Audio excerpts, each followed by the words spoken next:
नमस्कार, मैं छत्तीसगढ़ अखबार के यूट्यूब चैनल इंडिया आजकल के स्टूडियो से सुनील कुमार। अभी 12 अगस्त को विश्व हाथी दिवस मनाया गया है। छत्तीसगढ़ में चूंकि हाथी लगातार खबरों में रहते हैं, इसलिए यहाँ पर एक बड़ा जलसा हुआ जिसमें केंद्रीय पर्यावरण मंत्री भी यहाँ पर आए। राज्य सरकार ने भी बड़ी दिलचस्पी ली। दिन भर कई तरह की बातें हुई हाथियों के बारे में। हाथी का दिन था। हाथी को जंगल से निकलकर गांव कस्बे में आते हुए देखकर जो लोग परेशान करते हैं, उन्होंने परेशान करना उस दिन चाहे न छोड़ा हो, लेकिन चर्चा खूब हुई हाथियों के बारे में। हकीकत क्या है? जो चर्चा और हकीकत है, इसमें कई बार एक समंदर जितना फासला रहता है। हम देखते हैं कि हिंदुस्तान के जिन राज्यों में हाथियों की आबादी ज़्यादा है, और आंकड़े जो मेरे पास हैं 2018 तक के हैं, उसके आगे का एक अनुमान हो सकता है। उसके हिसाब से 250 के करीब हाथी छत्तीसगढ़ में 2018 में थे। एस्टिमेटेड एनिमल पॉपुलेशन जो एक रिपोर्ट है, उसमें estimated elephant population in Chhattisgarh 247 था 2018 में। लेकिन हाथी और मानव के संघर्ष से, टकराव से मौतें बहुत हो रही हैं, जिनके बारे में अखबारों की सुर्खी आपको आमतौर पर देखने मिलेगी। दंतैल ने मार डाला, दंतैल ने कुचल दिया, दंतैल ने ऐसा किया, इस तरह का। क्या हालत है? हकीकत क्या है ज़मीन पर? हाथी और इंसान आपस में कितना टकरा रहे हैं, कब तक टकराएंगे? इस पे चर्चा करने के लिए हमने आज यहाँ आमंत्रित किया है नितिन सिंघवी को। नितिन सिंघवी जी छत्तीसगढ़ के एक पर्यावरण प्रेमी हैं, वन्य पशुओं के प्रेमी हैं, वन्य पशुओं के हक के लिए, चूंकि वो लोग अपना वकील नहीं रख पाते हैं, तो नितिन सिंघवी जी उनके हक की लड़ाई लड़ते हैं, अदालत से लेकर राज्य सरकार तक। दूसरे जो बोर्ड हैं वहाँ पर सभी जगह पहल करते हैं कि किस तरह से जंगली जानवरों को बचाया जा सकता है। कल मैं उनसे बात करना चाहता था। मध्य प्रदेश के हाई कोर्ट में उन्होंने एक जनहित याचिका लगाई हुई है। जो हाथी छत्तीसगढ़ के वहाँ जा चुके हैं, उनके साथ जो बर्ताव हो रहा है उसको लेकर उसके खिलाफ एक जनहित याचिका उन्होंने लगाई है। तो कल वो देर से लौटे, इसलिए आज हम इस इंटरव्यू को रिकॉर्ड कर रहे हैं। नितिन भाई, आपका बहुत स्वागत है आज के कार्यक्रम में। इस स्टूडियो में आपका पहली बार आना हुआ है। यहाँ पर पहले लाइब्रेरी के कमरे में ही पिछला इंटरव्यू हमने रिकॉर्ड किया था। 12 तारीख को कहाँ थे आप? हाथियों के साथ थे कि सरकार के साथ थे? कहाँ थे? 12 तारीख को मेरा 13 तारीख को जबलपुर हाई कोर्ट में सुनवाई थी। हाँ। तो मैं 12 तारीख को दिन भर ट्रैवल किया। हाँ। और जबलपुर पहुंचा था। 13 को सुनवाई थी, वकील से मुलाकात की, और फिर 13 को दोपहर को 1-1:30 बजे के आसपास में मैं निकला। और यहाँ पर से क्या है, छत्तीसगढ़ से जो हाथी जा रहे हैं मध्य प्रदेश में, उनको वो पकड़ ले रहे हैं ट्रेनिंग पर्पज से। बार बार मध्य प्रदेश आ रहा है, या थोड़ा बहुत क्रॉप लॉस हो गया। और दूसरा, वहाँ पर ये हमारे जो एलिफेंट्स जा रहे हैं, इनको बहुत इरिटेट कर रहे हैं, मिर्ची बम फेंक रहे हैं, हल्ला बोल पार्टी कर रहे हैं। सरकार कर रही है ये? सरकार की वन विभाग की तरफ से कर रही है। इवन प्रशासन वहाँ पर डीएफओ को चिट्ठी लिखता है कि हाथी को हटाओ, drive away, which is a crime under हमारा वाइल्ड लाइफ प्रोटेक्शन एक्ट। तो वाइल्ड लाइफ प्रोटेक्शन एक्ट के खिलाफ जाके डिस्ट्रिक्ट एडमिनिस्ट्रेशन डीएफओ को लिख रहा है हाथियों को हटाओ यहाँ जी से। हाँ। अच्छा। वो फिर मैंने भारत सरकार को चिट्ठी लिखी कि भाई ये सब तो गलत हो रहा है। भारत सरकार ने फिर मध्य प्रदेश में पीसीसीएफ वाइल्ड लाइफ को चिट्ठी लिखी। 2 हाथी फंस गए थे। उनको ये जहाँ पर भी जाते थे, हल्ला बोलते थे, तो वो एक कन्फाइंड हो गए थे। तो ये लोग छत्तीसगढ़ से जाते क्यों हैं वहाँ पे? देखिए, उनको तो बॉर्डर नहीं मालूम। अगर हम लिख भी देंगे कि मध्य प्रदेश चालू होता है, यहाँ पर अंदर आ जाओगे तो पकड़ लिए जाओगे, तब भी वो हिंदी अंग्रेजी नहीं पढ़ पाएंगे। वो तो जाएंगे ही जाएंगे। उनकी नेचुरल रेंज है वो। मध्य प्रदेश बोलता है हमारा ओल्ड हैबिटेट नहीं है। अच्छा। गलत बात बोलता है। बहुत पहले से हैबिटेट था। मुगल्स के समय में वहाँ पर बहुत हाथी थे, सब थे। तो वो तो एलिफेंट्स अपने हिसाब से, समय के हिसाब से चला गया। झारखंड उड़ीसा में खूब सारा खनन हो गया, तो छत्तीसगढ़ उसको सेफ लग रहा है। अभी हमारे यहाँ पर गढ़चिरौली की तरफ में चला गया है। वहाँ पर बड़ा पीसफुली रहा है।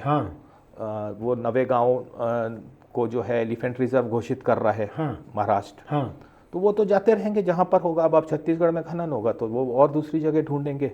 इनको रोकने का क्या जरिया हो सकता है? कोई एक जंगल ऐसा बनाया जाए जिसमें ये रहें, वहाँ पर क्या किया जा सकता है ताकि एक भटकी, क्योंकि मैं छत्तीसगढ़ में भी देख रहा हूँ कि हाथी और इंसान का टकराव कई जगह हो रहा है। अभी आपने देखा होगा कि 2 दिन ऐसे हुए कि एक दिन एक परिवार के 4 लोग, दूसरे दिन दूसरे किसी परिवार के 3 लोग ऐसे मारे गए।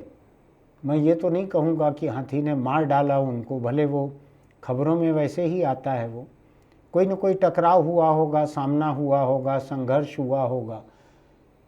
ये छत्तीसगढ़ में अभी क्या स्थिति है? एक ओवरव्यू क्या है आपका? छत्तीसगढ़ में हाथियों की क्या स्थिति है? दिखेगा कि पूरा का पूरा एक जंगल को छोड़ दें तो बाकी फ्रेगमेंटेड फॉरेस्ट है। अच्छा। एक हाल फिलहाल में बड़ा फैशन चला FRA के पट्टे देने का, उसने बहुत ज़्यादा नुकसान कर दिया, जंगल में हटमेट्स बन गए हैं। हाँ, एक ही आपकी बात जो है उन सामाजिक कार्यकर्ताओं को पसंद नहीं आएगी जो फॉरेस्ट राइट्स एक्ट में पट्टे की वकालत कर रहे हैं, आंदोलन करते हैं उसके लिए। मैं बीच में अपना सब्जेक्ट चेंज हो जाएगा। मैं फॉरेस्ट राइट एक्ट के लिए माननीय छत्तीसगढ़ उच्च न्यायालय गया था, वहाँ पर 6 महीने स्टे लग गया था। हाँ। फिर सरकार ने बोला कि सिमिलर मैटर सुप्रीम कोर्ट में चल रहा है। अच्छा। तो उन्होंने हमको डायरेक्शन दिया कि आप सुप्रीम कोर्ट में जाइए। मैं 3 साल से एकदम सुप्रीम कोर्ट जा रहा हूँ, तो अब सामाजिक कार्यकर्ताओं को जो भी करना है, मैं तो सुप्रीम कोर्ट गया हुआ हूँ। नहीं, लेकिन ये बात ठीक है कि आप एक खास तबके के हक के लिए लड़ रहे हैं, वो एक अलग तबके के लिए हक के लिए लड़ रहे हैं। कानून कुल मिलाकर क्या बनना चाहिए देखेगा सुप्रीम कोर्ट। जी हाँ। हाँ, तो हाथियों को लेकर क्या स्थिति है? आपने बताना शुरू किया था कि ये जो फॉरेस्ट राइट्स एक्ट के तहत जो पट्टे मिल रहे हैं लोगों को खेती करने के लिए जंगल की जमीन का, उसका भी बुरा असर पड़ रहा है जंगली जानवरों पे। बिल्कुल, सब जानवरों पे पड़ रहा है। हाँ, और हमारे क्या असर पड़ रहा है? देखिएगा, अब एलिफेंट के बीच में आ जा रहा है, आपने जंगल में झोपड़ी बना ली है। हाँ। अब वहाँ पर आप अन्न रखे हुए हैं। हाँ। उसकी स्मेल उसको बहुत जाती है। हाँ। एलिफेंट इतना इंटेलिजेंट है कि उसको मालूम है कि क्या चीज़ में ज़्यादा न्यूट्रिएंट्स हैं, मेरे को क्या खाने से चीज़ें मिलेंगी उसको। हाँ बिल्कुल, उसको सब मालूम रहता है समय समय। अलग अलग अन्न और अलग अलग चीज़ों को पहचान लेते हैं। बिल्कुल पहचान लेगा, उसको दूर से स्मेल आ जाएगी, वो जरा सी आपकी दीवार को झटका देगा, टूट जाएगा। और आप कभी भी देखेंगे कि वो उसी जगह को तोड़ता है जहाँ पर आपका अन्न रखा हुआ है, या आपने वहाँ पर महुआ शराब रखा हुआ है। वो शराब का तो बड़ा शौकीन हो गया है। हाँ। तो वो उसके लिए वहाँ पर जाता है। हाँ। आप देखेंगे कि धान के समय में अभी वो क्रॉप लॉस नहीं हो रहा, जब धान की दुधिया स्टेज रहती है। हाँ। तब वो खाने आता है, क्योंकि वो उसको सॉफ्ट लगती है। जब तक धान की बाली में उसके दानों में दूध नहीं आया है, नहीं आएगा, तब तक नहीं आएगा। नहीं, वो ऐसे क्रॉस करते में आपका खेत चला गया, क्रॉप लॉस हो गई, अलग बात है। खाने नहीं आएगा। नहीं आएगा। यानी काली चाय नहीं पीता है, दूध वाली चाय पीता है ऐसे। उसको जो है न्यूट्रिएंट चीज मालूम है। हाँ, वो खाने आता है। यानी हम काली चाय बना के रख दें और दूध वाली रख दें, तो वो 2 में से दूध वाली चाय बिल्कुल पसंद करेगा, वही पसंद करेगा। तो ये अनाज है जो आप बतला रहे हो, वो इंटेलिजेंट है इतना कि खाने की चीज़ों में किसमें न्यूट्रिएंट ज़्यादा है उसको छांट के खाता है। जी हाँ। तो 4 तरह के अनाज रखे हुए हैं, तो उसमें छांट के खाएगा क्या वो? अब ऐसी स्टडी तो कोई नहीं की गई है, पर वो हाँ हो सकता है कि सभी को वो खा ले, उसमें से उसको जो ज़्यादा पसंद आने लगे। धान वगैरह छिलके वाला नहीं खाता, जब चावल निकल जाता है तब खाता है। गलत परसेप्शन है कि वो धान खाने आ जाता है। बीच में हमारे सरकार वन विभाग ने भी बोला था कि हम जंगल में रखेंगे, और बोरे भी रखे उन्होंने। वो उसको स्मेल जरूर आती है चावल की। वो खाने भी जाता है, 10, 20, 50 बोरे आपके नुकसान कर देगा, पर वो थोड़ा सा खाने के जाने के बाद में वो बंद कर देता है। अच्छा। क्योंकि वो उसको चुभने लगता है, वो ज्यादा पसंद नहीं आता उसको, चावल ज्यादा पसंद आता है। चावल तो उसको कोई प्रॉब्लम नहीं है, पर धान जो है वो उसको चुभने लगता है। हाँ। तो वो इसलिए नहीं खाता। पर वो 2-5 किलो खा जाएगा। हाँ। तब हम वीडियो बना के बोलेंगे धान खाता है, तो आप ये कह रहे हैं कि जंगल फ्रेगमेंटेड हो गए हैं छत्तीसगढ़ के, एक जंगल को छोड़कर। कौन सा जंगल है वो? देखिएगा, पूरे सेंट्रल इंडिया में एक ही अनफ्रेगमेंटेड फॉरेस्ट है, प्रिस्टाइन फॉरेस्ट है, वो हसदेव अरण्य कोल्डफील्ड का।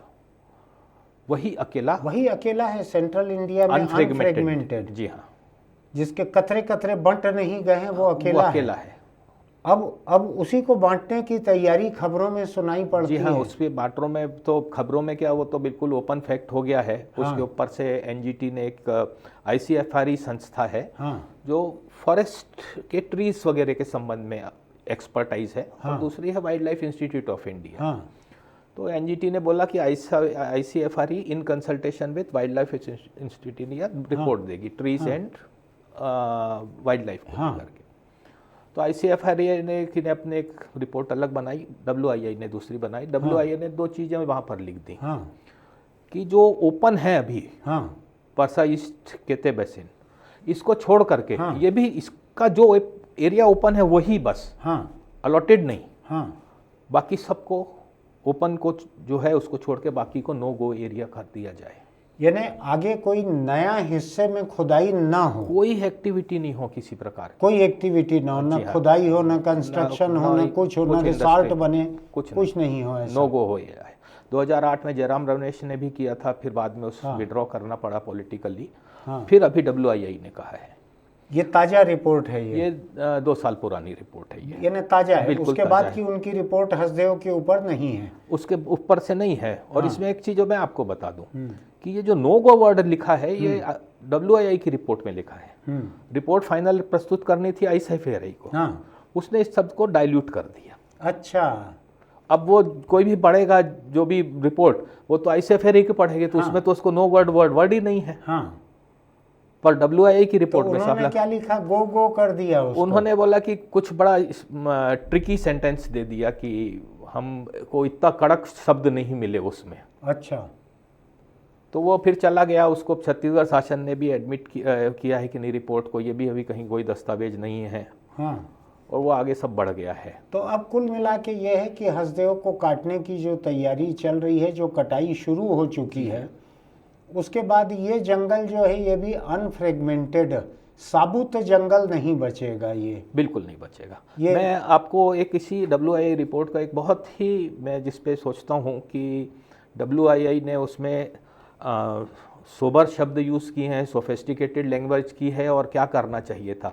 डब्ल्यूआईआई ने अपनी रिपोर्ट में लिखा कि अगर आप यहाँ पर माइनिंग करेंगे तो हाथियों की समस्या इतनी फैलेगी कि आपसे संभले नहीं संभलेगी, गांव-गांव में फैल जाएगी। ये किसने कहा है? Wild life institute of India की रिपोर्ट में है ये। Wild life institute of India? जी हाँ, ये भारत सरकार का भारत इंस्टीट्यूट सरकार है? का इंस्टीट्यूट है, मंत्रालय के जलवायु वन परिवर्तन विभाग के अंतर्गत में कार्यरत है। वाइल्ड लाइफ का एपेक्स इंस्टीट्यूट जो अभी हाथी दिवस पे जो आए थे केंद्रीय मंत्री यादव जी, जी हाँ, ये उन्हीं के मंत्रालय में आता उन्हीं है के ये। अंतर्गत बनाता है।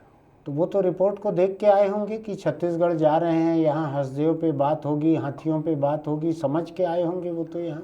जी, मैं इस पे मैंने पूछा कुछ अधिकारियों से कि हसदेव अरण्य पे हमारे को अभी एक लोकसभा में उत्तर पढ़ने को मिला कि कुछ 2 साल में 2 लाख पेड़ कटेंगे। टोटल 8 लाख का अनुमान भी सुनने में आता है। तो मैंने अधिकारियों से पूछा कि भाई मेरे को एक क्वेश्चन का जवाब दीजिए कि आपके पास में आप ही के एपेक्स इंस्टीट्यूट की रिपोर्ट है, वार्निंग दे रहा है कि संभलेगी, संभले नहीं संभलेगी। अगर हसदेव को काटोगे तो हाथियों की समस्या संभाले नहीं संभलेगी, गांव-गांव में घुस जाएंगे, बिल्कुल आगे फैल जाएंगे, वो फैलेंगे तो गांव-गांव में जाएंगे, बिल्कुल गांव-गाव में जाएंगे। उस शुक्र का शब्द भी यूज किया है।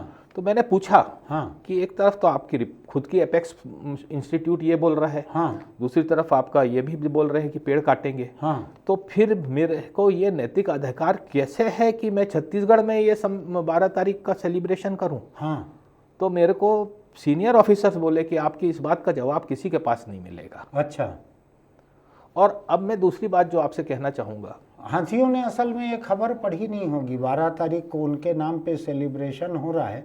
जी हाँ। नहीं तो हो सकता है कि कुछ प्रदर्शन करने नया रायपुर या जहाँ भी हुआ होगा कार्यक्रम। हमारे यहाँ पर सागर कुमार जी हैं कार्टूनिस्ट, उन्होंने इसी प्रकार का कुछ एक कार्टून दिया था, संभवतः आपने छापा भी है कि यहाँ 5 स्टार में हसदेव बिरयानी सर्व की जा रही है मीनू में। बहुत बड़ा इशारा था उनका। ये मैं हाथी की आबादी के आंकड़े देख रहा था नितिन जी, तो सबसे ज़्यादा तो मुझको हाथी दिख रहे हैं कर्नाटक में। जी हाँ, ऐसे ही है ना? जी हाँ। और उसके तुरंत बाद हाथी दिख रहे हैं मुझको असम में, बिल्कुल ठीक है। 5719 हाथी। जी हाँ। कर्नाटक में 6000। जी हाँ। केरल में 3000। जी हाँ। और तमिलनाडु में लगभग 3000। ये सब आंकड़े जो हैं जी हाँ। ये 2018 के हैं। कुल 23 राज्यों में हाथी की मौजूदगी बताई है 2018 की रिपोर्ट में। हिंदुस्तान में कुल 27,875 हाथी थे उस वक्त, ऐसा बताया गया है। इसमें छत्तीसगढ़ में हाथी 247 बताए गए हैं। इसमें मध्य प्रदेश में हाथी टोटल 7 बताए गए हैं, लेकिन आप बतला रहे थे मध्य प्रदेश में अभी बढ़ गए हैं। अपन उसके ऊपर बाद में जाते हैं। पहले मुझको छत्तीसगढ़ में ये जो 247 हाथी 2018 में बताए हैं, ये आज क्या स्थिति है एक। दूसरा, ये वन्य पशु, वन्य प्राणी और मानव का जो संघर्ष चल रहा है, ह्यूमन एनिमल कॉन्फ्लिक्ट जो चल रहा है, इसमें जो मौतें हो रही हैं, इसमें पिछले वर्षों में कई मौतें हाथियों की भी हुई हैं। बिजली के तारों से मौत हुई है, शायद बिछा दिए थे लोगों ने बिजली के तार, शायद जो सरकारी बिजली के तार जाते हैं वो शायद नीचे लटके हुए थे, उससे भी मौत हुई है, और भी कुछ तरह से मौत हुई है। क्या ये दोनों की मौतों का क्या नौबत है? ये देखेगा कि एक जो वर्तमान में लगभग छत्तीसगढ़ में 350 से 450-375 हाथी का मूवमेंट है। ये बदलता रहता है, कम ज़्यादा होता रहता है। उड़ीसा यानी 100-125 बढ़ गए हैं ये 18 की रिपोर्ट के बाद। जी हाँ, बढ़ गए हैं। झारखंड और उड़ीसा से भी मार्केट हुए हैं। तो एक आंकड़ा और आपके देना चाहूँगा जो WII की रिपोर्ट में ही है कि हिंदुस्तान की एलिफेंट पॉपुलेशन का 1% पॉपुलेशन छत्तीसगढ़ में है। अच्छा, 1%? हाँ जी, आप देख लीजिएगा, ज्यादा नहीं है। हाँ, 27,000 में 200। हाँ, 27,000 में आप ठीक कह रहे हैं। कुल 1% हाथी हैं देश के यहाँ पे। पर हाँ, कन्फ्लिक्ट से जो डेथ्स हो रही हैं ह्यूमन की, it is 15% of the country. क्या बोल रहे हो? जी हाँ, देश भर में हाथी और मानव के संघर्ष से जो मौतें हो रही है, जी हाँ, वो हाथी तो 1% हैं छत्तीसगढ़ में, मौतें 15% हैं। ये तो एक भयानक अनुपात आप बता रहे हो। जी हाँ, इसका बहुत बड़ा ये है, और ये मैं नहीं बोल रहा हूँ। हाँ, ये सरकारी आंकड़े हैं। ये WII की रिपोर्ट बोल रही है। तो इतना ज्यादा, 15 गुना ज्यादा राष्ट्रीय औसत से क्यों हैं ये मौतें यहाँ? इसके बहुत सारे कारण हैं। हाँ, और उससे पहले मैं आपको बता दूं कि 23-24 का अगर हम छोड़ दें, वो आंकड़ा अभी मेरे को नहीं मिल पाया है। पर उससे पहले के 4 साल में 19-20 से लेकर के 22-23 तक के टोटल 253 डेथ्स हुई हैं। किसकी? इंसान की। एवरेज 63 डेथ्स हुई हैं साल में। यानी 5 औसतन हर महीने। जी हाँ, आप उत्तर ले लें कि डेथ हुई है। और टोटल 2001 से लेकर के छत्तीसगढ़ निर्माण के पास तक जून तक के 221 एलिफेंट्स की डेथ हुई है, और जिसमें से 33% एग्जैक्टली हमारे इलेक्ट्रिक्यूशन से हुई है, आकाशीय बिजली छोड़ के। 33%? जी हाँ, यानी 1/3। जी हाँ, 1/3 हाथी मौतें बिजली से हुई है, इलेक्ट्रिक्यूशन से। हाँ जी हाँ, जो बिजली, जो इंसान की बनाई हुई बिजली है उससे। जी हाँ, जो ऊपर वाले की बिजली है वो अलग है। जी हाँ, उससे भी मरे हैं क्या हाथी? हाँ, बिजली गिरने से भी मरे हैं, जो आकाशीय बिजली गिरती उससे भी मरे हैं। हाँ। लेकिन आप जो बतला रहे हो कि जितने हाथी कुल मरे हैं राज्य अस्तित्व में आने के बाद से अभी तक, जी हाँ, ये 24 साल, या आपके पास 23 साल करीब के आंकड़े हैं, आप बता रहे हो, इसमें कितने हाथी कुल मरे हैं? 221। जी हाँ, और इसमें से 1/3, जी हाँ, यानी 70 से कुछ ज़्यादा, 70-75 हाथी जो हैं, जी हाँ, ये बिजली के तारों से मरे हैं। जी हाँ, इसमें बहुत सारे हैं कि मेजर कंट्रीब्यूशन जो है इसमें कि हमारे यहाँ पर 11 kV लाइन पे हुकिंग कर देते हैं वाइल्ड लाइफ के शिकार के लिए। उसमें हाथी फंस जाता है, उसमें जब करंट आया तो आ गया। बहुत सारे ऐसे हैं, और बहुत सारा वो अपने घर ये 2 तरीके से अवैध है। बिजली की चोरी अवैध है, जी हाँ, और शिकार करना जानवरों का, जंगली जानवरों का, दोनों अवैध है। हाँ, जंगली जानवर क्यों कहें इसमें? अगर मान लीजिए गांव के पालतू जानवर भी फंसते हैं तो भी जुर्म है वो एक किस्म से। पालतू जानवर नहीं, इस पे तो मानव तक की डेथ हुई। कल मानव ही तक आपके की यहाँ के death हुई समाचार है। उसमें है, कल ही उसमें में है, है जी उसमें हाँ, है। कि बिछाया था अवैध बिछाया शिकार के था। लिए और मर गया मानव। मुझको ध्यान है, ये बलरामपुर या किसी जिले की बात थी। जी हाँ, वहाँ पे तो एक गांव ऐसा है जिस गांव में बहुत सारे लोग, इंसान उस गांव के खुद ही तार लगाते हैं, उसी गांव के दूसरे लोग फंस गए, उनके पैर खत्म हो गए, खराब हो गए, लंगड़ा के चल रहे हैं लोग, ऐसा भी हुआ है। जी हाँ। तो ये तो बहुत पूरे छत्तीसगढ़ में हो रहा है। वो ये- मेहमान आ जाता है, मेहमान पता नहीं वो मर गया, वो मर गया। तो ये बड़ा हो रहा है। उसके बाद में वो बाड़ी में भी करंट फैला देता है। हाँ, तार जो है हाँ, किनारे फिर उसमें फैला देता अगर है। एलिफेंट बार बार आ रहा है तो फिर वो उसको मारने के लिए कर देता है। कुछ जगह पे वायर की हाइट काफ़ी जगह पे कम है, लटक गए हैं तार। हाँ, बहुत सारे लटक गए हैं, हाँ। तो उनसे टकरा जाता है। मुझको ऐसा ध्यान पड़ रहा है कि सरकार के दो विभाग, एक बिजली विभाग, एक फॉरेस्ट डिपार्टमेंट, इन दोनों में एक ये बहस चलते रहती है कि ये तारों को ऊंचाई बढ़ाने का खर्चा कौन उठाए। ये इसमें ऐसा हुआ था कि 2018 में मेरी एक जनहित याचिका इलेक्ट्रिफिकेशन को लेकर के थी। उसी दौरान में पीसीसीएफ वाइल्ड लाइफ ने कहा कि भाई ये आप जो वायर हैं इनकी ऊंचाई बढ़ा दीजिए। हाँ, और कवर्ड कंडक्टर कर दीजिए। हाँ, तो एमडी पावर डिस्ट्रीब्यूशन कंपनी ने बोला कि साहब ये हमारे यहाँ पर लगभग 33 केवी, 11 केवी और एलटी लाइंस मिला करके 8000 किलोमीटर लाइंस वो एरिया में है जहाँ पर एलिफेंट्स हैं, जंगल एरिया में है। जहाँ एलिफेंट मूवमेंट है। हाँ, जंगल गांव उनके पहुंच के। जी हाँ, जहाँ पर एलिफेंट है। और इसकी ऊंचाई अगर हमको बढ़ाना है और हमको कवर्ड करना है इसको, तो 1674 करोड़ रुपए लगेंगे। अच्छा, तो आप दे दीजिए। हाँ, मुझको ऐसा याद पड़ रहा था। आपको ज़्यादा जानकारी है तो उसकी। वो उसके बाद में कई साल तक के कौन देगा चलता रहा। हाँ, तो हम लोगों ने अभी दोबारा याचिका दायर की है जो लंबित है। हाँ, और फाइनली जो है अभी 26 जून को एक मीटिंग हुई थी। उस मीटिंग में ये डिसाइड हुआ कि गवर्नमेंट ऑफ इंडिया की जो एलिफेंट को लेके गाइडलाइंस है, हाँ, उसका पालन किया जाएगा। हाँ। और लाइन ऊपर की जाएगी। ये गवर्नमेंट ऑफ इंडिया की गाइडलाइंस हैं ऐसी? जी हाँ, ऐसे हैं। देखिए एक जगह पे साफ लिखा हुआ है कि हाइट जो इनके स्टैंडर्ड्स हैं बिजली वालों के, हाँ, वो या हाथी की हाइट हाँ, जो ज़्यादा है उतना वायर रखना है। हाँ, एक हाथी अगर अपने पिछले पाँव पे खड़ा होता है और सूंड ऊपर करता है तो 20 फीट तक जा सकता है। हाँ, तो उतना उसको करने का है। हाँ। और वही पीसीसीएफ वाइल्ड लाइफ की डिमांड थी हाँ। कि आप 20 फीट कर दीजिए, हाँ। कवर्ड कर दीजिए। बहुत बार खंबे झूल जाते हैं। हाँ, अभी हाँ। सूरजपुर में, मुझको ध्यान है उसमें भी हाथी मरे हैं। हाँ, सूरजपुर में 2 हाथी खेल रहे थे, लड़ रहे थे, पोल से टकरा गए, पोल आड़ा हो गया, दूसरा वाला मर गया। बाद में देखें कि पोल के नीचे कुछ नहीं है। तो माननीय न्यायालय ने फिर ये कहा है कि भारत सरकार की गाइडलाइंस का पालन होगा। अगले अक्टूबर में पेशी निर्धारित है प्रकरण की। तो बिजली करंट से तो वाकई में बहुत, तो इंसानों के बिछाए हुए बिजली तारों से मर रहे हैं, और जो तार बिजली विभाग के जो लगाए हुए हैं वो कहीं झूल जा रहे हैं, हाइट कम है उससे मर रहे हैं। ये दो तरीके से हाथी ऐसे मर रहे हैं। कोई जहर दे के भी हाथियों को मारा गया है? जी हाँ, ऐसा हुआ है। जहर दे करके तालाब में इन्होंने तालाब में जहर डाल के मारा है 3-4 मरे थे। हाँ, मेरे ख्याल से 2019-20 के वगैरह की अब बात होगी। अपन दूसरे पे आते हैं। मैं इंसानों की बात करता हूँ। हाथी क्यों मारता है इंसान को?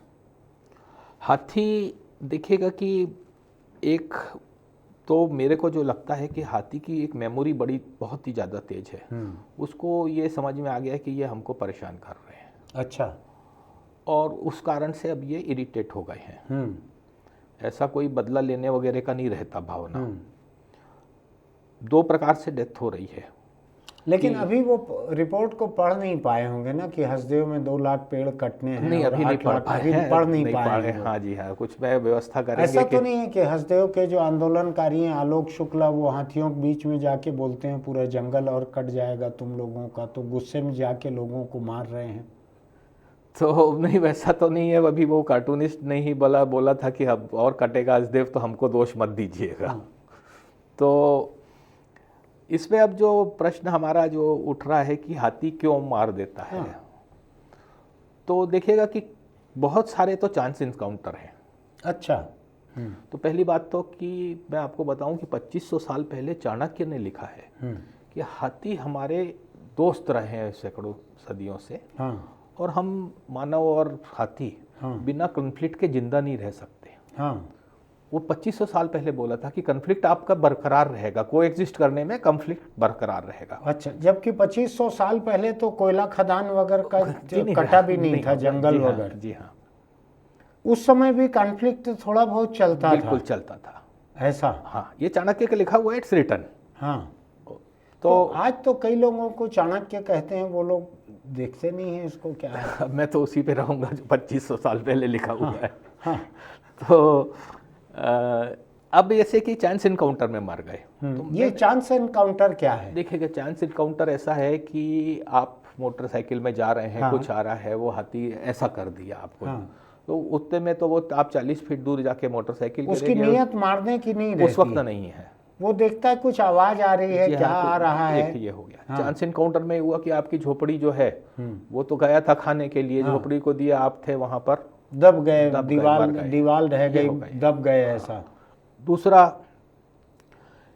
मॉब इकट्ठा कर ली है, इरिटेट कर रही है, वो नगाड़ा बजा रहे हैं तो कुछ कर रहे हैं, चिल्ला रहे हैं, मशाल ले रहे हैं, वो कई वीडियो 100, आते 200, हैं, 500, दौड़ा रहे हैं उसको, जी हाँ। हाथी को। तब वो फिर इरिटेट होके दौड़ाता है और हम उसकी एक स्पीड किसी से, जिले में ऐसा भी हुआ था क्या कि वहाँ के एसपी भी देखने पास में पहुंच जी हाँ, गए जी हाँ, थे? जी हाँ, बच गए थे वो, जीपीएम में जी जी हाँ, जी हाँ, जी हाँ, तो बच गए थे हाँ वो। बिल्कुल बच गए कुछ थे हाथी ने पटक वटक दिया था उनको, कुछ हुआ था वो। ऐसा? शायद दौड़ के भागते वक्त में, बचाते वक्त में ऐसा गिरे कुछ थे। हाँ, हुआ मेरे को था। भी एग्जैक्टली ध्यान नहीं है।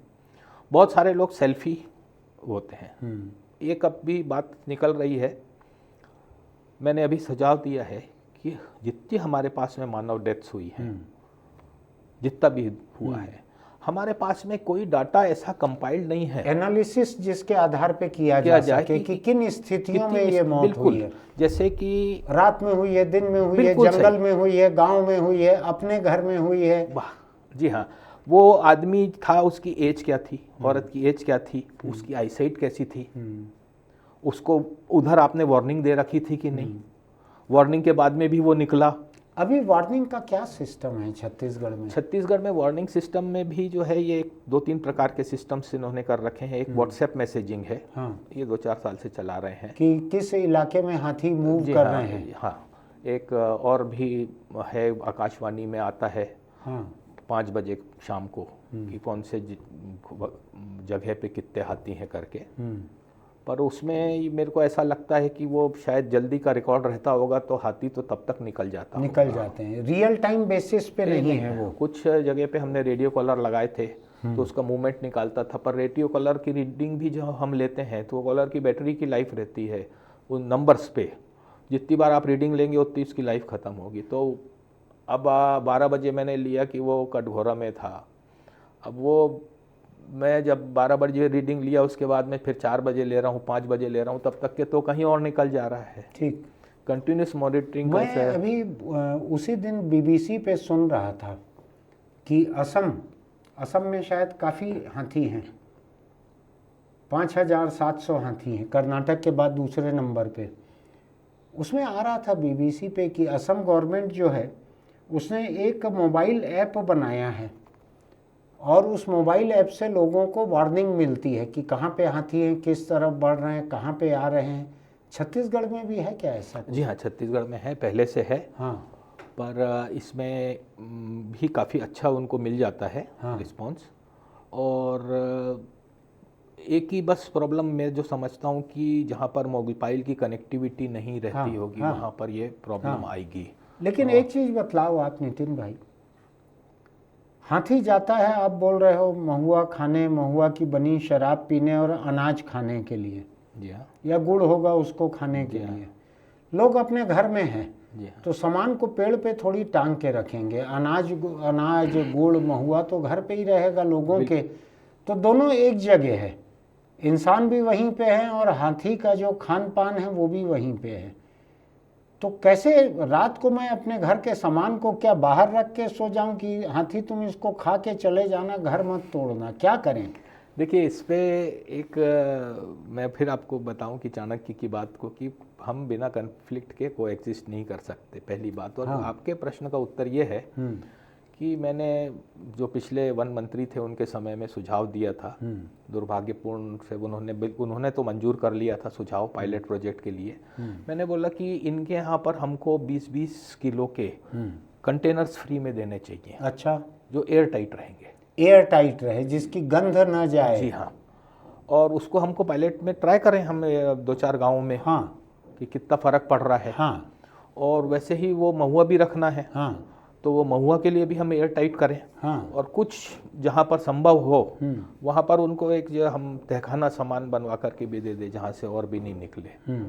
ट्राई करना चाहिए था, मैंने कहीं पढ़ा था इस चीज़ को कि वो एयर टाइट करने से हमारी या कोई ऐसी गंध हो सकती है जो इससे बिल्कुल अलग हो, कंटेनर के ऊपर कहीं वो गंध लगा दें। ऐसा तो कोई कहीं मेंशन नहीं हुआ है, पर वो गंध वगैरह हम कोई भी केमिकल यूज़ करेंगे तो वो मानव के लिए पहले हानिकारक रहेगा, उसके लिए बाद में रहेगा। नेचुरल गंध ऐसी कुछ नहीं है। बहुत सारे प्रयोग किए जाते हैं, हमको सब प्रयोग करके चलना पड़ेगा। हाँ, हाँ, एक शब्द में सॉल्यूशन नहीं है। कोई एक साइज सब समस्या को में फिट नहीं आएगा, बिल्कुल कभी नहीं आएगा। तो जैसे मैंने अभी आपको बोला कि सबसे तो एक आपने जो बात कही वो बड़ी मुझको महत्वपूर्ण लग रही है कि इंसानों की मौत जैसी जैसी स्थितियों में हुई है हाथियों से टकराव में, जी हाँ, उनका कोई व्यापक विश्लेषण नहीं हुआ है। ये बहुत बड़ा जरूरी है।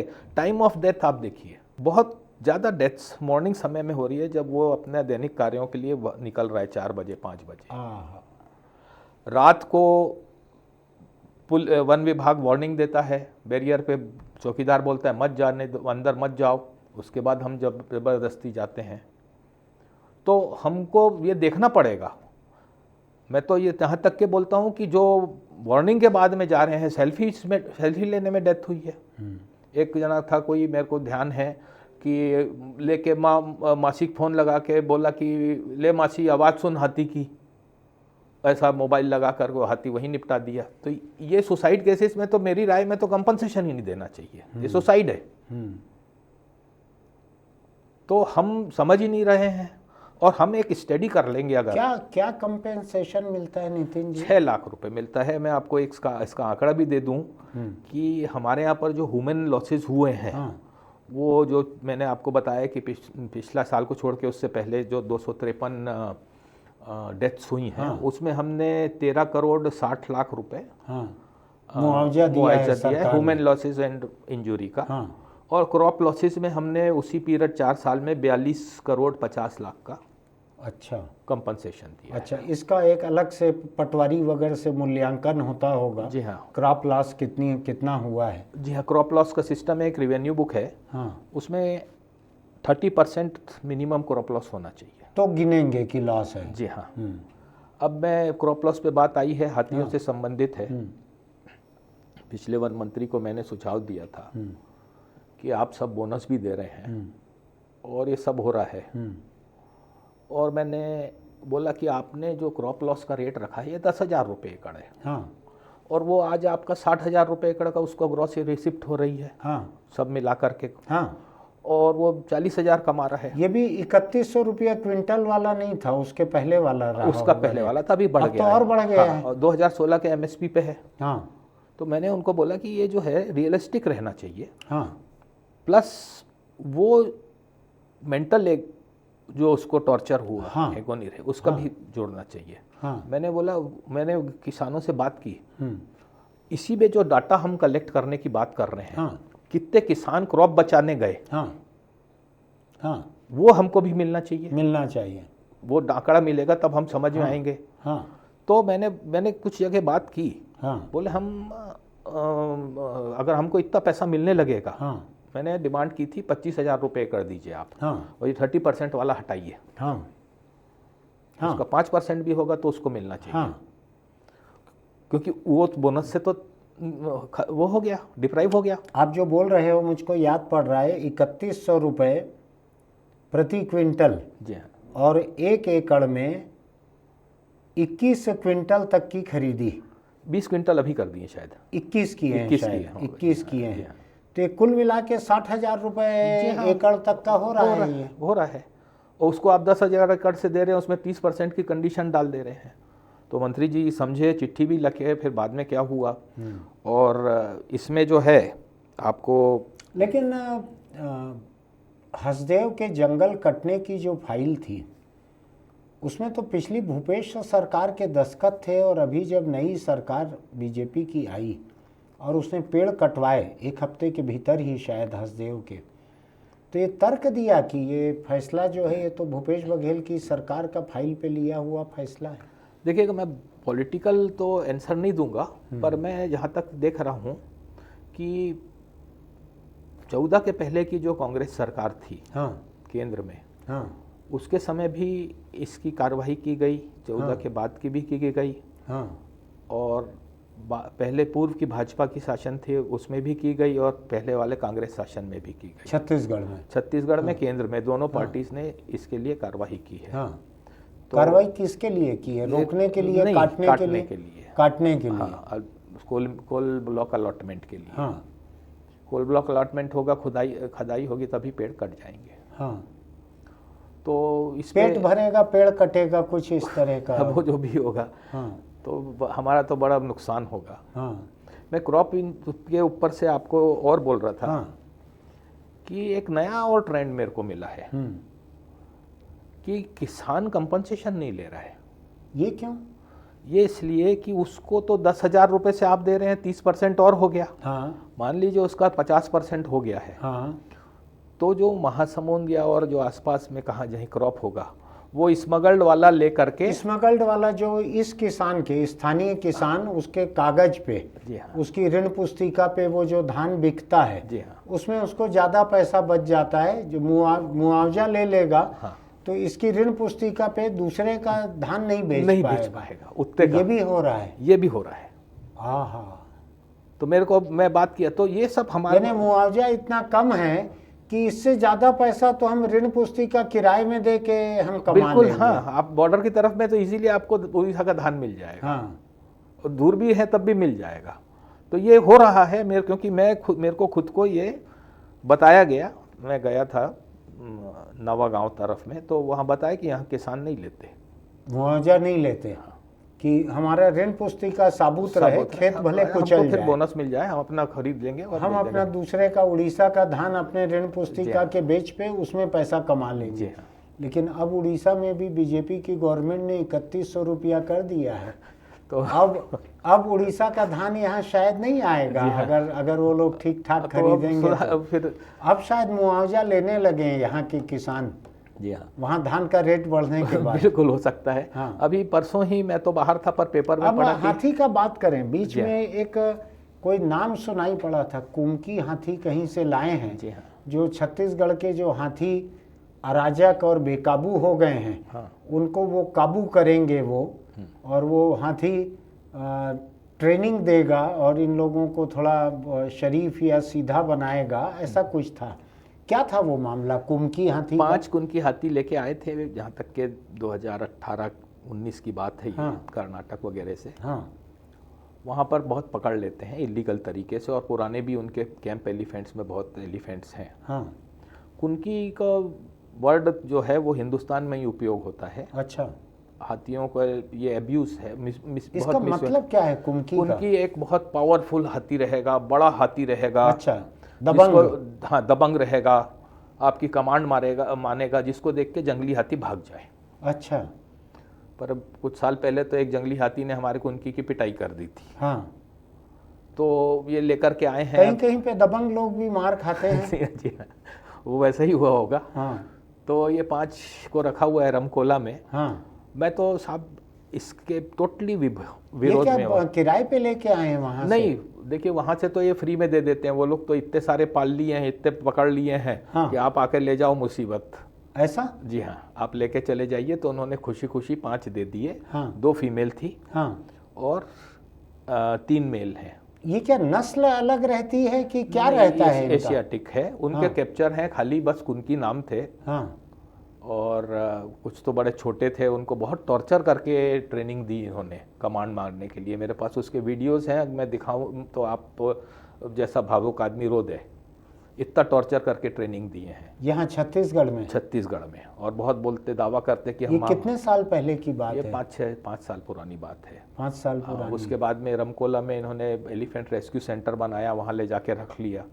अब ये बताइए कि रमकोला से हमको बारनावा पारा में ज़रूरत होती है, हाथी को हम वहाँ से 300 किलोमीटर ट्रक में खड़ा खड़ा लेकर के आते हैं।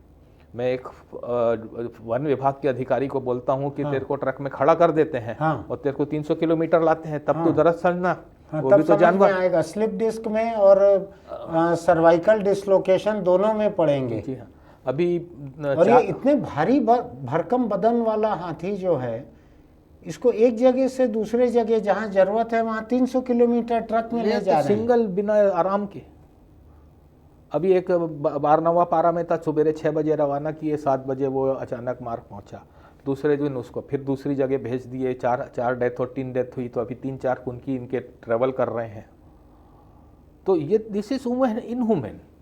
आप कुनकी है, आप लेके आ गए तो you are treating them like machines. हाँ, कि ये है मशीन है हमारी, ये मशीन को यूज करेंगे। हाँ, जैसे हाईवे पेट्रोलिंग है या ब्रेक डाउन की क्रेन है, ऐसा हाँ, उसको यूज कर रहे हैं हाथी को। ये बिल्कुल बहुत ही गलत है, इनह्यूमन है, बहुत बड़ा टॉर्चर है। हाँ, आपको ह्यूमन कॉन्फ्लिक्ट को दूर तो ये करना। छत्तीसगढ़ को कर्नाटक से फ्री में मिल गया है? जी हाँ, मेरी जानकारी में ये फ्री में मिल रहा था। और जो इनके महावत आते हैं उनको ये पैसा देते होंगे? महावत तो हमारे यहाँ पर पहले से थे, और कुछ महावत ये लेके गए थे, ट्रेनिंग दिलाए। अच्छा।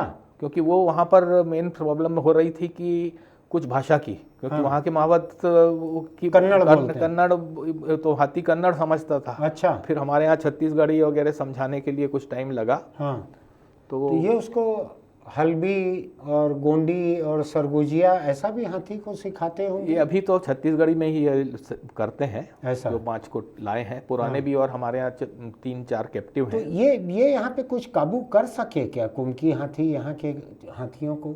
अभी तक के ऐसा कोई बहुत काबू करने वाली स्थिति तो आई नहीं है। ये तो बहुत इमरजेंसी में लेके जाते हैं। मान लीजिए कि कहीं पर कॉन्फ्लिक्ट हो गया है, 2-4 हज़ार हाथी भी आ गया, 2-4 हज़ार लोग हो गए हैं, तो हाथी को भी रक्षा करना है, तब वो हाथी को भगाने के लिए अमूनन कुनकी वगैरह और उसके ऊपर आदमी और सबको देख करके वो जंगल में भाग जाता है। अच्छा। एक ही बार पढ़ने में आया कि एक चीज़ में मेरी दिलचस्पी है, हम हाथी जाता है बोल रहे हैं, जबकि हाथिनी की आबादी भी करीब करीब बराबर होगी हाथियों के, मेल फीमेल रेशो बराबर होगा इंडिया में बहुत बुरा है। ये क्या है? मेल फीमेल रेशियो जो बिगड़ रहा है। मैं एक छोटा सा मानव व्यवहार इसलिए भी मैं बोलता हूँ कि हमारे यहाँ पर एलिफेंट सेल होना चाहिए, जो सबसे पहले हर एलिफेंट फैमिली का व्यवहार समझे, हर बुल का व्यवहार समझे। बिना उसके हम कॉन्फ्लिक्ट दूर नहीं कर सकते। वो इंडिविजुअल्स हैं, जैसे आपका कैरेक्टर अलग हो सकता है, मेरा कैरेक्टर है अलग, तो हमको अगर कोई नहीं समझेगा सेपरेटली, मैं तो अभी तक आपसे अच्छे से बात कर रहा हूँ, आप एकदम मेरे कैरेक्टर पे उतर। नहीं, मैं मतलब आप डिफरेंस बोल रहा हूँ कि आपका कैरेक्टर, आप भावुक हैं बहुत। अच्छा। है कि नहीं है? मैं आपसे कम भावुक हूँ। ये कैरेक्टर डिफरेंस है। अच्छा। तो जो किसी को अगर एनालिसिस करना है, कुछ बाहर से मेरे बारे में सुन के तो नहीं आए हैं आप? नहीं, वैसा नहीं। तो मेरा ये कहना है कि हमारे पास एलिफेंट सेल होना चाहिए।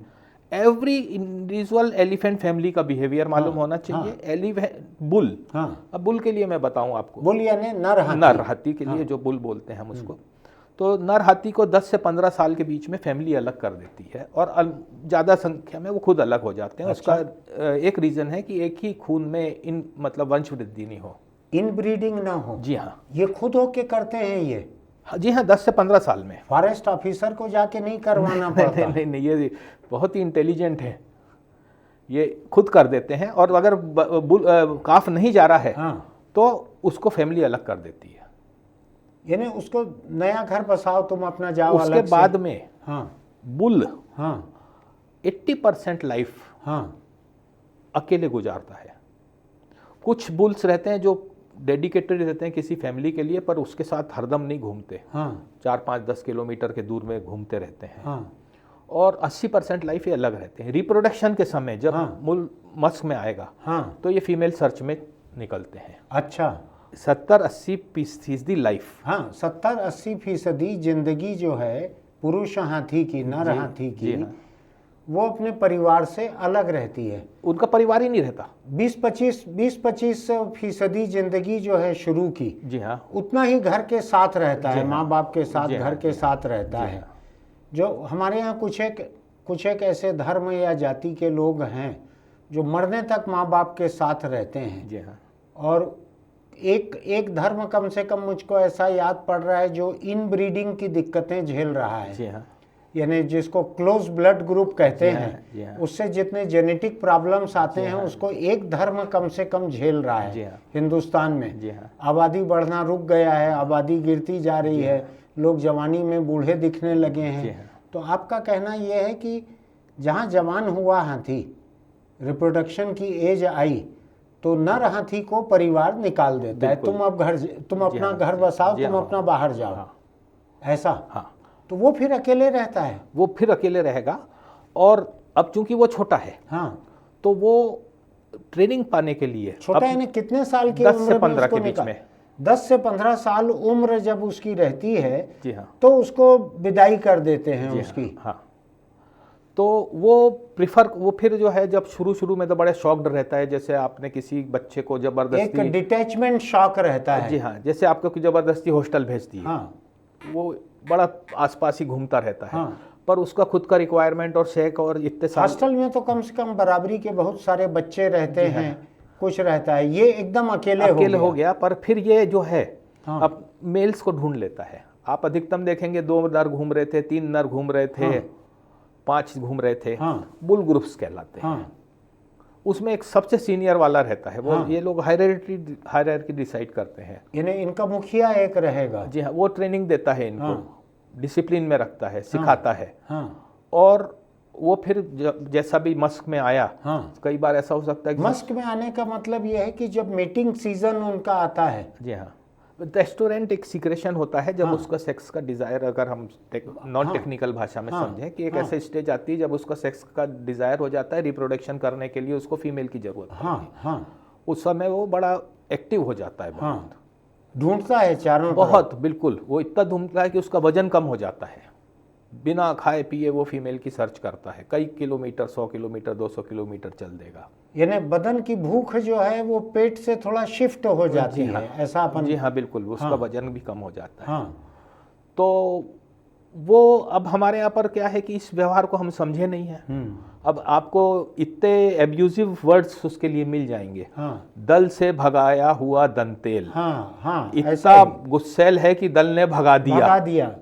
भगा दिया, बिगड़ैल है, निकाल दिया जी उसको हाँ। घर से। ये हम व्यवहार ही नहीं समझे। तो जब मैं एनालिसिस करूंगा, सब मेरे पास रहेगा। जब हर हाथी का एक प्रोफाइल रहेगा, जो हाँ। छत्तीसगढ़ में है, नर है, मादा है, बच्चे हैं, ये कितने साल के हैं, किस ग्रुप के साथ थे, कब अलग हुए हैं, कितनी उम्र के हैं, ये प्रोफाइल तो बनाए भी थे एक बार। हाँ, वो प्रोफाइल बना करके मैं रख दूंगा, कुछ नहीं, उसको अपडेट होना चाहिए वो डॉक्यूमेंट्स का।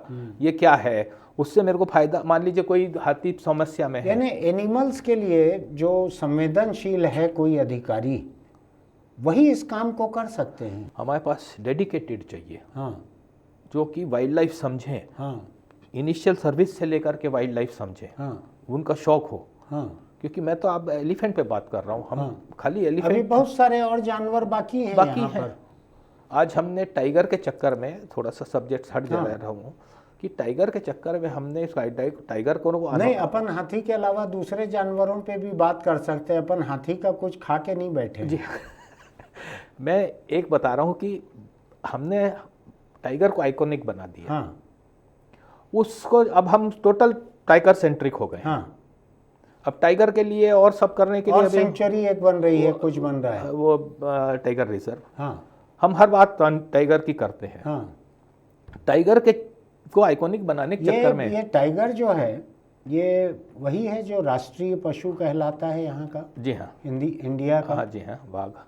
इसको क्यों बनाए होंगे राष्ट्रीय पशु? ये इसलिए कि बहुत ज़्यादा नंबर्स इसके खत्म, बहुत शिकार होने लग गया था। हाँ। 1972 के पहले हाँ। तक के कुछ 10-15 रुपए में छोटा सा इलाका दे दिया जाता था। हाँ। छत्तीसगढ़ में भी एक कंपनी थी, बहुत शिकार कराती थी।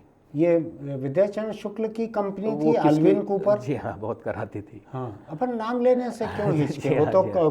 कानूनी रूप से करवाते थे, जी उस हाँ। समय कानून ही था। जी हाँ।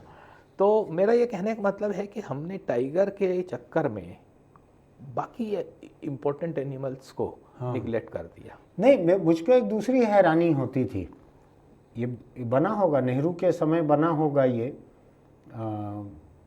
टाइगर को राष्ट्रीय पशु बनाने का फैसला, जी हाँ। उस समय का होगा ये शायद। 72 में इंदिरा गांधी के समय में प्रोजेक्ट टाइगर चालू हुआ था। लेकिन राष्ट्रीय पशु तो शायद और पहले वो बना मेरे को दिए idea होंगे, ऐसा मेरा अंदाज है। जो भी हो, कुछ लोगों को नेहरू के कारण भी मुद्दा मिल सकता है। मुझको ये लगता है कि टाइगर से हमको क्या मिलता है। जैसे आपको टाइगर से क्या मिला है आज तक? एक हाथ खबर मिलती है कि इंसान को मार डाला कहीं, या मौत हो गई इंसान की, टकराया उससे, कहीं पे एक हाथ बार आएगा आदमखोर हो गया, इंसान खोर हो गया, जैसे जानवर खाता ही नहीं, केवल आदमखोर है, केवल मर्द खाता है, ऐसा हो गया। मैं ये सोचता हूँ कि इसको राष्ट्रीय पशु बनाया क्यों गया था? देखिए, इस पे ये है कि एक टाइगर अगर जंगल में है तो पूरा जंगल डिसिप्लिन में रहता है। ये अल्टीमेट किलिंग मशीन है। आप टाइगर को हटा दीजिए, उसके बाद में आप देखिए कि आपके जंगल की क्या बुरी हालत हो सबके फर्नीचर, एक एक ट्रक फर्नीचर बन जाएगा सबका।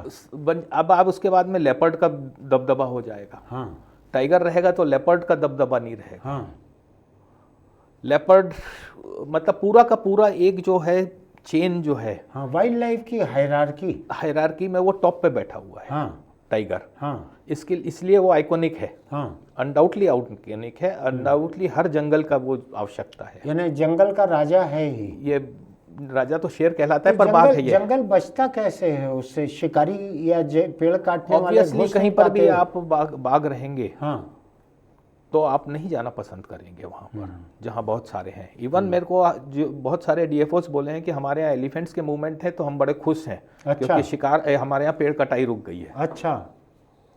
तो खैर, मैं अपनी बात को दूसरा बोल रहा था कि टाइगर को हमने बना दिया, हाँ, पर हम उसमें ढोल भूल गए। हाँ, जंगली कुत्ते, हाँ, वो आज उससे ज़्यादा प्रॉब्लम में है। हाँ, सर उसका हम भेड़िया भूल गए। हाँ, बहुत सारे जानवर, भेड़िया भी उतनी ही संख्या में है जितने वो हैं। हाँ, पहले पैक्स में शिकार करते थे, अब वो दो दो घूमते हैं। और जंगली भैंसा अगर संकट में है, कुछ यहाँ बढ़ नहीं रही है उनकी तो अपने आप तो पूरी खत्म हो गई। वो उसके लिए कभी और लंबे चर्चा हो सकती है। हाँ, मेरी दूसरी बार याचिका चल रही है। हाँ, तो हम अभी सिर्फ टाइगर की बात आप जंगल जाओगे, कहीं फंस जाओगे तो जंगली जानवर आपको कुछ छुएंगे नहीं। आप उनके हित में इतनी सारी PIL लगा चुके हो कि मेरे ख्याल से आपको ना शेर मारेगा, ना हाथी मारेगा, कोई नहीं मारेगा। ये तो जानवर है, वो तो कभी भी किसी का कर दे। ये तो हम अपने सेटिस्फेक्शन के लिए कर रहे हैं। हाँ। वो अपना काम करेगा अगर उसको कुछ हम करेंगे तो। हाँ। तो नितिन भाई, ये हाथियों का जो है, जी हाँ, क्या किया जा सकता है यहाँ हाथी और इंसान का टकराव रोकने के लिए? क्या, एक तो आपने कहा ऐसे एयर टाइट ड्रम दे दें ताकि अनाज की गंध न जाए। ऐसे तो बहुत सारे सॉल्यूशंस आपको मिलेंगे। वाइट कलर, चमकीले कलर से बहुत ज़्यादा ये अट्रैक्ट हो जाता है। किसी ने मुझको कहा है कि असम में, झारखंड में कुछ ऐसे लाइट लगाते हैं जो सोलर इलेक्ट्रिक से चलते हैं, सोलर एनर्जी से चलते हैं, और जो मूवमेंट वगैरह होता है जानवरों का, तो वो सेंसर से भांप के लाइट तरह तरह से जलाते हैं, जानवर दूर दूर निकल जाते हैं। गांव में किनारे किनारे ऐसे लाइट लगा दें तो उससे भी बचते हैं। अहिंसक तरीका है ये। बहुत सारे प्रयोग किए जाते हैं, हमको सब प्रयोग करना है, किसी एक पे नहीं करना है। हमारे यहाँ पर सफल हो सकता है। ये जो आप बोल रहे हैं, ये हमारे यहाँ भी बहुत अच्छा सफल हो सकता है। सब लोग बहुत अच्छा करते हैं। हम लोग तो बस 2, 5, 10 प्रयोग करे हुए हैं। पहले सोलर फेंसिंग लगाई हमने, टॉर्च लेकर के उनको किए। अभी हम एक गाड़ी में खूब सारा सायरन बजाते रहते हैं। सायरन बजाने का ज़्यादा फायदा गांव वालों को मिलता है कि वार्निंग मिल जाती है हाथी का। हाथी सायरन से नहीं भागने वाला। तो बहुत सारे हैं। अभी हमारे यहाँ पर 9 एलिफेंट कॉरिडोर्स आइडेंटिफाइड है। 9? जी हाँ। ये एलिफेंट कॉरिडोर हुआ क्या, जहाँ से हाथी आना जाना, आमतौर पे आना जाना। हाँ, आमतौर, आपने बिल्कुल उचित शब्द यूज किया है, क्योंकि वो बहुत बार उनका प्रेफर्ड रास्ता है, वहाँ से निकलते हैं। मैं बीच में एक आपको थोड़ा सा मैं और बता दूं कि मैट्रियार्च जो है, कुल माता, वो एलिफेंट फैमिली को लीड करती है। जो एलिफेंट फैमिली है, हाथी का जो झुंड रहता है, जी हाँ, उसको मादा हाथी लीड करती है। हाँ, वो इनफैक्ट झुंड नहीं रहता, हाँ या दल नहीं रहता। हाँ दल में तो अलग अलग सब आ गए हैं। हाँ ये एक फीमेल की फैमिली है जिसमें उसकी सिस्टर रहेगी, उसके बच्चे रहेंगे, हाँ जो सब फीमेल हैं। हाँ क्योंकि आपको मैं बताया काफ को तो वो अलग कर देते हैं, हाँ, मेल काफ को। हाँ। तो उन्हीं की वो परिवार रहता है। तो ये आप जो कह रहे हो ये केवल मादा परिवार रह जाता है जी आखिरी हाँ, में? जी हाँ। उसके साथ में बहुत कम बार, हाँ जैसा कोई बुल है, हाँ कुछ बुल्स अटैच्ड रहते हैं पूरे समय में, हाँ, रेयरली कम है लेकिन ऐसा। कम नहीं, पर वो हरदम ऐसे साथ में नहीं घूमते, 2-5 किलोमीटर के दूर में रहेंगे, क्योंकि उसका खाने का रिक्वायरमेंट ज़्यादा रहता है, फैमिली को फास्ट मूव करना रहता है, पर वो वहीं पर अटैच्ड रहते हैं परमानेंटली। तो ये जो मैट्रियार्च है, इसकी हरदम चिंता है पूरे बाकी परिवार के सदस्यों को खिलाने की। अच्छा। और दूसरा पानी। हम्म ये इमरजेंसी के लिए नए जंगलों की खोज करती है। ऐसा? जी हाँ, सोच समझ कर? बिल्कुल। सोच समझ आप कर? देख लीजिए छत्तीसगढ़ में हुआ है कि जो जिन इलाकों में कभी हाथी नहीं गए वहां पहुंच गए। क्यों पहुंच गए? क्योंकि वहाँ पेड़ और पानी दो चीज है। महाराष्ट्र में इतने सालों से नहीं थे, गढ़चिरौली में, वहां पहुंच गए हमारे यहाँ का चंदा दल। हाँ वहां पर बहुत लंबे समय से पीसफुली रहा। हाँ अभी शायद बॉर्डर पे आ गया है। हाँ। तो ये ऑलवेज इनकी प्रॉब्लम रहेगी। अच्छा। कि मैट्रियार्च की हरदम चिंता ये रहेगी कि मेरे को इमरजेंसी के लिए या जहाँ पर भी है ज़्यादा है। और इनकी मेमोरी आप देखेंगे कि जो मैट्रियार्च के समय में मान लो ये उसकी पोती है, हाँ वो भविष्य में जब बड़े होकर मैट्रियार्च बनी, हाँ। तो उसको याद रहेगा कि दादी कहाँ लेके गई है 50 साल पहले। क्या बोल रहे हो आप? ये तो डॉक्यूमेंटेड है। यानी मैं थोड़ा कम पढ़ा हूँ हाथियों के जी बारे हाँ, में, जी हाँ। जो केवल अखबारी सुर्खी रहती है वहीं तक जानकारी सीमित है। हाँ। आपका ये कहना है कि पीढ़ी दर पीढ़ी जानकारी को, अनुभव को ये पास ऑन करते रहते बिल्कुल हैं, करते हैं। और ये काम जो है परिवार की महिलाएं करती हैं? हाँ, पूरा महिला वो तो मैट्रियार्च ओरिएंटेड फैमिली है। हाँ। कुल माता जिसको बोल हाँ, सकते हैं, तो हाँ। मैट्रियार्च है। अच्छा। तो वो हेड जो है वो सबसे ज़्यादा जानकारी रखती हाँ। है। उसकी अगर मान लीजिए डेथ हो गई है, हाँ। तो उसका जो नेक्स्ट सीनियर है हाँ। वो रहेगी। तो ये लीडरशिप रोल भी पास ऑन होते रहता है एक के बाद एक? जी हाँ। सडनली मान लीजिए मैट्रियार्च की डेथ हो गई, हाँ तो फिर कौन करेगा? हाँ तो सबसे ज़्यादा अनुभवी कौन सेकंड रहेगा? हाँ वो इमीडिएटली मैट्रियार्च बन जाएगी, and acceptable to all the members. ऐसा? जी हाँ। मैं एक कहीं पढ़ रहा था कि ये आप वैज्ञानिक तथ्य बता रहे हो कि किस्सा कहानी सुना रहे नहीं हो? साहब, मैं किस्सा कहानी में तो मैं तो ये तो डॉक्यूमेंटेड चीज़ें हैं। अफ्रीका वालों ने तो इतनी स्टडी की है हाँ कि कई किताबों में मैं ही आपको पढ़वा दूं। अच्छे बड़े बड़े नॉलेजेबल ऑथर्स, अवार्डेड ऑथर्स की, जिनको PhD अवार्डेड है, हाँ। उनका। लेकिन ये जानकारी गजब की है कि ये तो जरूर कहते थे हाथी की मेमोरी बहुत रहती है। जी हाँ। वहाँ तक ठीक है। कई बार हम भी सुनते थे कि 10-20 साल बाद कोई हाथी को मिला तो भी पहचान लिया, ऐसा कोई खबर कभी आ जाती है। लेकिन हाथी परिवार में मादा मुखिया रहती है, जी हाँ। और वो आने वाली पीढ़ियां जो हैं उससे मिली हुई जानकारी जो है जी हाँ। वो पा के वो भी ज्ञान बढ़ाते रहती हैं आने वाली पीढ़ियां। जी हाँ। फिर उनमें से कोई टेक ओवर करती है जब ये गुजर जाए तो जी हाँ। फिर उसको सब लोग मानते हैं। जी हाँ। और नर हाथी को परिवार से 10-15 साल का हुआ कि उसको विदा कर देते हैं कि तुम जाओ अपना रास्ता खुद देखो। ये ऐसा? ये इस पे अनडिस्प्यूटेड है ये। तो जो झुंड जो चलता है उनका, हाँ। उसमें मादा ज्यादा रहती हैं? मादा और फीमेल, हाँ मतलब मान लीजिए मैट्रियार्च है, हाँ उसकी सिस्टर है, हाँ वो रहेगी। हाँ सिस्टर के बच्चे हैं वो रहेंगे। हाँ। मतलब वो क्लोजली निटेड है। हाँ। बहुत बार अफ्रीका वगैरह में कि ये स्प्लिट हो जाता है हाँ ग्रुप, हाँ। तो वो कजिन्स में का एक नया ग्रुप बन गया वो। अच्छा। तो उसके लिए एक अलग से वर्ड होता है, वो किन ग्रुप कहलाता है। ये जो आप बतला रहे हैं कि नर हाथी को जब निकाल देते हैं परिवार से 10-15 साल की उम्र में, अलग हो जाते हैं, अकेले रहते हैं, भटकते हैं, उस समय ये ज़्यादा एग्रेसिव हो जाते हैं क्या, हमलावर? नहीं, ये उस वक्त में हमलावर वगैरह तो मेरे को तो जो इतना मैं समझा हूँ कि एक फैमिली की बनिस्पत मेल शांत रहता है, अकेले में? अकेले में भी शांत रहता है। हाँ। वो एग्रेसिव हमने उसको चिड़ा चिड़ा के कर दिया है। अगर वो कुछ नहीं का है तो वो बड़ा शांत रहेगा, अपना खाएगा पिएगा, उसको और कोई मतलब नहीं है। उसके जीवन का 2 टारगेट है, पेट भरना एंड रिप्रोडक्शन। अच्छा। फीमेल जो मैट्रियार्च का है उसका टारगेट है कि उसका एक प्राइम टारगेट है कि फैमिली को प्रोटेक्ट करना। अच्छा। मर्द उसका ज्यादा परवाह नहीं करता। हाँ, वो उसको मतलब नहीं, उसका तो 2 ही बस एजेंडा उसका 2 है। 2 तरह की भूख अपने बदन की मिट जाए बस। और इसको मैट्रियार्च को तो पूरे परिवार को संभालना है, बच्चों को संभालना है, काफ को संभालना है।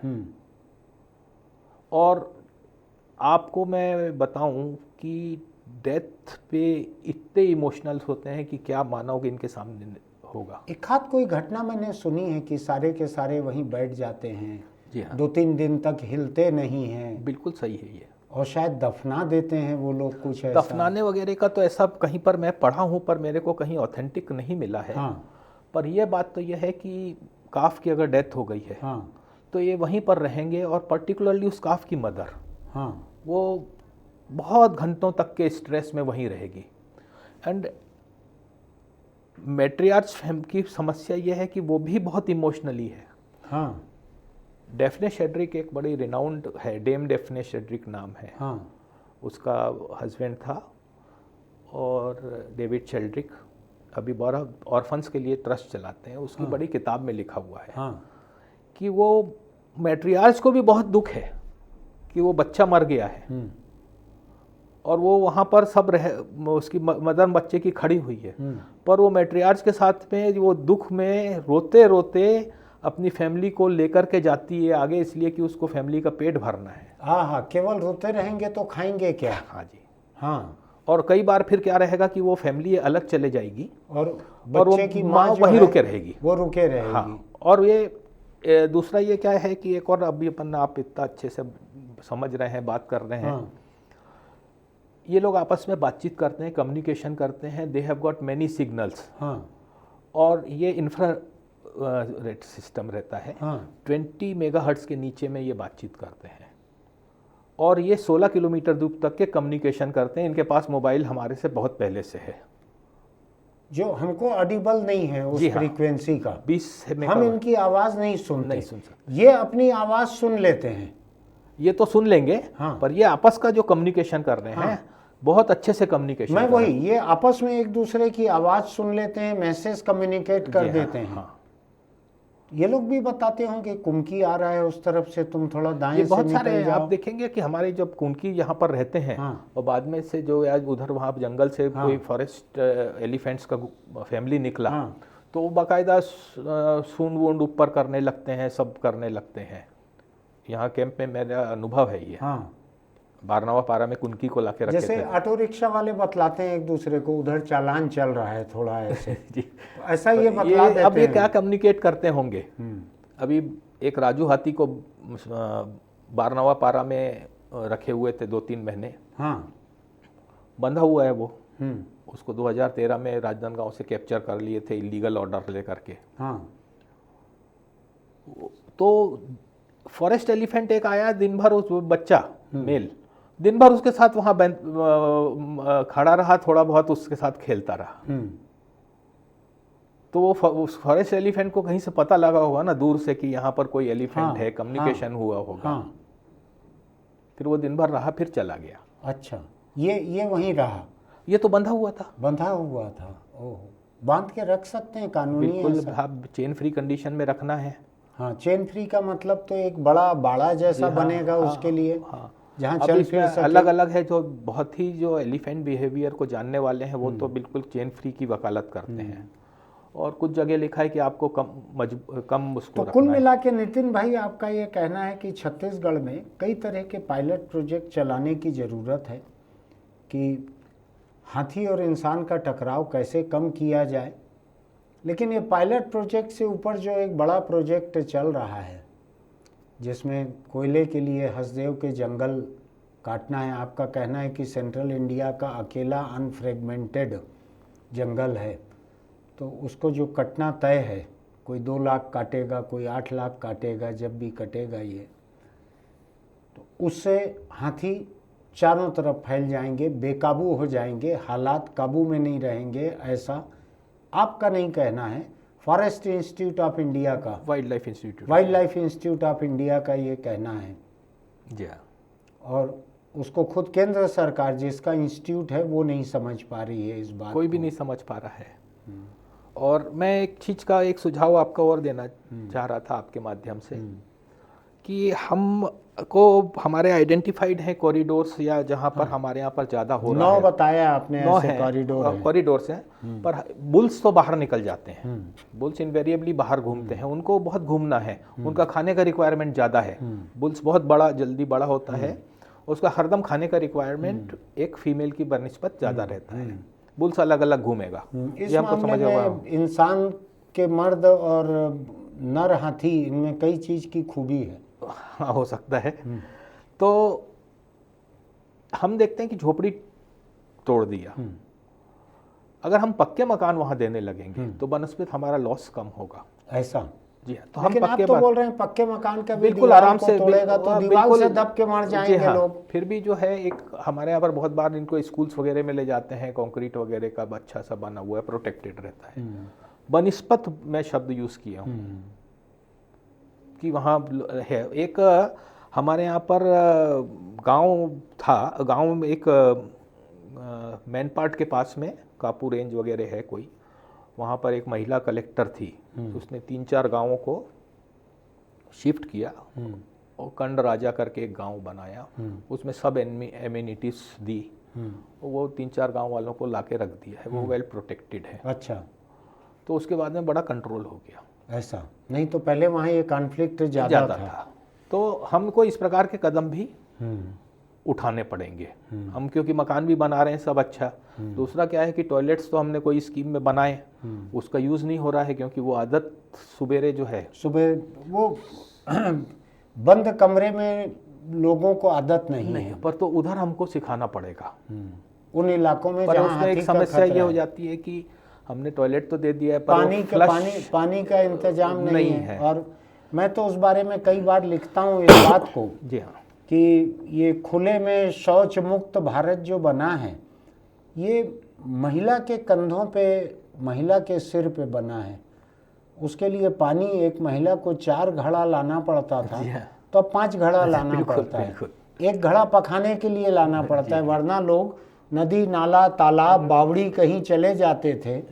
तो अब मर्द अपना बैठे रहते हैं घर में, लड़के बैठे रहते हैं, और महिला जो है उनके फ्लश के लिए पानी लेके आती है। ऐसे ही नौबत है ना, ऐसी नौबत है। और एक हमको कुछ ना कुछ तो यहाँ पर छोटे मोटे गांव हैं, अगर जहाँ पर हम वाटर का छोटा मोटा अगर ओवरहेड टैंक सब दे के सप्लाई कर सकें, जहाँ कन्फ्लिक्ट है, बहुत सारी हैं। सोलर लाइट्स लगाने से होगा, जैसे आपने अभी हाई राइज बिल बात की, सोलर है। एक अभी साउथ में अभी हम लोग लगाते हैं horizontal solar fencing, vertical solar fencing आई है। अच्छा, तो वो भी अभी सुझाव दिया गया था, तो 1-2 जगह शायद करें।